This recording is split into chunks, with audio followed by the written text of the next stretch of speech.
Hi guys. இன்னைக்கு நான் சொல்ல போற கதை முருகன் மேல நம்பிக்கை வச்சிருக்கிற ஒவ்வொரு மனசையும் நெகிழ வைக்கும்.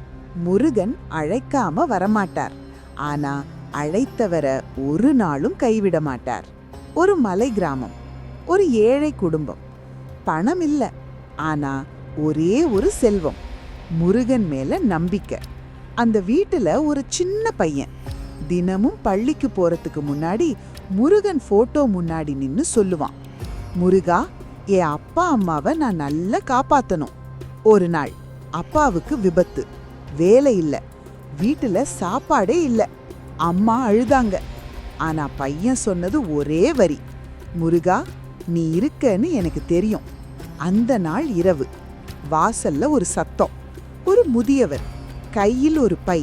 அந்த பையில அரிசி, பருப்பு, பால், அதோட சேர்ந்து படிப்பு செலவுக்கான காசு. ஓ, யாருன்னே தெரியாம அவர் போயிட்டார். பையன் முருகன் போட்டோ முன்னாடி நின்னான். முருகன் சிரிச்ச மாதிரி தோணுச்சு. அம்மா சொன்னாங்க, மகனே, முருகன் கஷ்டம் முடிஞ்ச பிறகு வரமாட்டார், கஷ்டம் உடையறதுக்கு முன்னாடியே வந்துருவார். நன்றி கண்லவி.